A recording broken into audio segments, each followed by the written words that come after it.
The evidence of these ruined walls now indicates that this was so. The very plan of the city is a sign of how much Aegea reflected Greek culture a generation before Philip. But Andronicus has found even earlier evidence a little way to the north.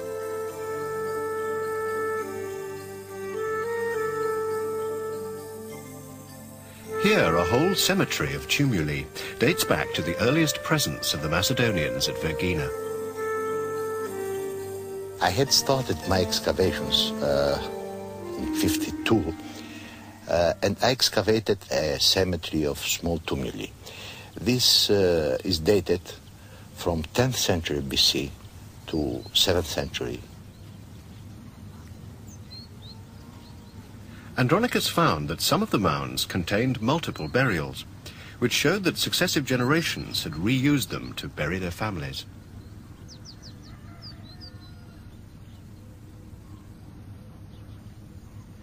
The dead were accompanied by bronze objects, which as early as 1000 BC already showed clear connections with southern Greek styles.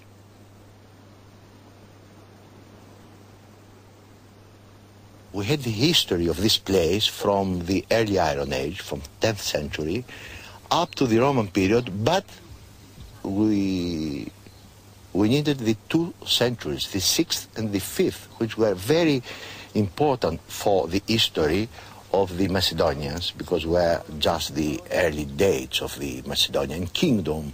As we know now that this place was the first capital of Macedon, to have any evidence of this early period is very important. And in 1988, between the mounds and the city, Andronicus found his long-awaited missing link in a spectacular tomb dating from the early 5th century BC. It was the grave of a woman. Her skeleton has decomposed, but the head and body can be discerned in the pattern her exquisite jewellery has made around her. Her head is crowned by a headband and draped with a golden coil. And all around are pins, brooches and other ornaments. Dr. Angeliki Kotaridou was responsible for its excavation.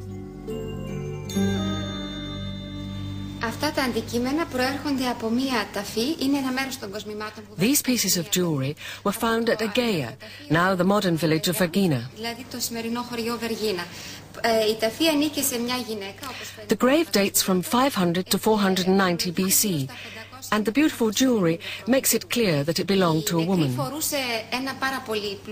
She was buried with magnificent clothes decorated with gold. She wore a heavy robe over a lighter dress. The robe was fastened with these 2 brooches, and the dress would be held in place with the help of this fibula.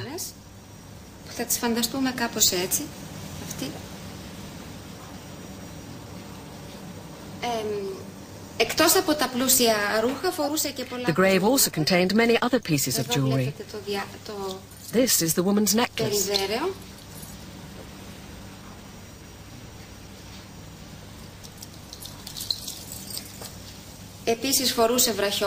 And this is a bracelet with a detail showing a snake's head.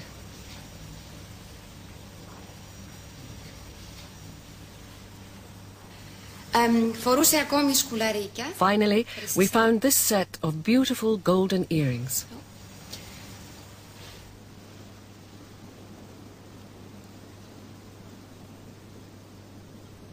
In 1989, Andronicus investigated the area adjacent to the Golden Grave in the hope of finding more intact burials. 4 tombs were found in this newly discovered cemetery. 2 were built of limestone blocks to make underground chambers. The others were simpler shaft graves dug straight into the earth.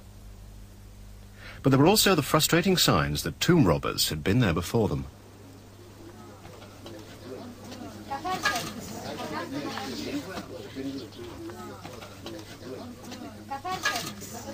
Digging the largest of the two chamber tombs, Andronicus's fears were confirmed.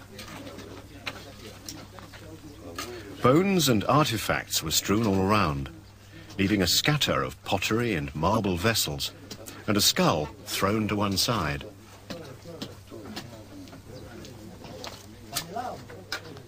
Nevertheless, Andronicus found some very important evidence. Called white lekithoi, these vases were previously assumed to have been possessed only by elite Athenians.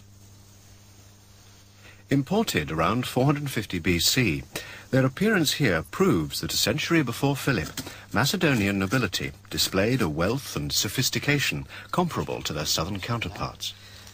Σε αυτή τη λίθο προχωράει καλά. Τα άλλα είναι μαλακά και βγαίνει σχετικά καλά. Δεξιά έχουμε μια γυναικεία μορφή. Dionysios Kapizionis is an expert conservator. He has come to Vergina to undertake the restoration of the vases. Ναι. Έχουμε εδώ κάποιο δείγμα που θα καθαρίσει περίπου έτσι. Όταν έχουμε σκληρά άλατα έχουμε μεγαλύτερη δυσκολία, αλλά εδώ είναι πιο μαλακά. Σε πάρει πολύ χρόνο. Αυτή η λίχθος όχι. The main problem he faces is the hardness of the mineral deposits, which will require many hours of careful cleaning to remove.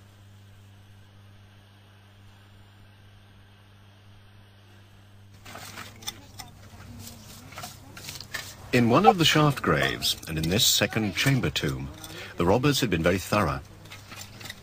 But even here, in this small pit, the team encountered more golden relics.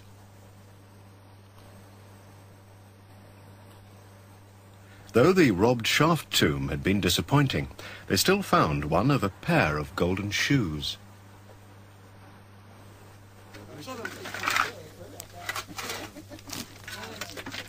As the excavation progressed, attention turned to the fourth burial.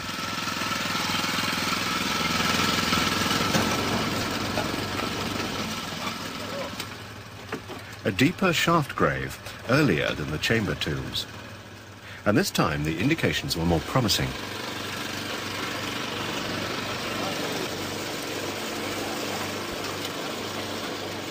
And now we are searching a big trench, very deep. We are reaching now the 4 meters deep, and we hope that will be a quite important burial of the late 6th or early 5th century. Until now we had a find above the burial, probably was in the filling of the shaft. We found almost, if I am correct, 10 or 11 terracotta heads in natural size, broken but very beautiful work. I could say it's a great sculpture. Probably were done in a mold, and all of them were the same face, I mean, same personality. Probably is a goddess, and probably is the goddess Persephone, as far as I can judge from the first moment.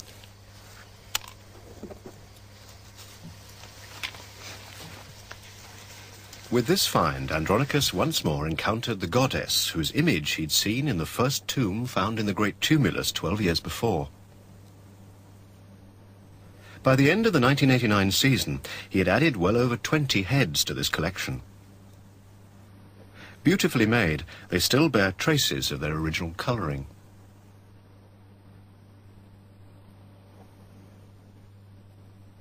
There are so many that Andronicus now believes that they may represent a cult of Persephone, perhaps similar to those celebrated in southern Greece, and here indicating an important grave.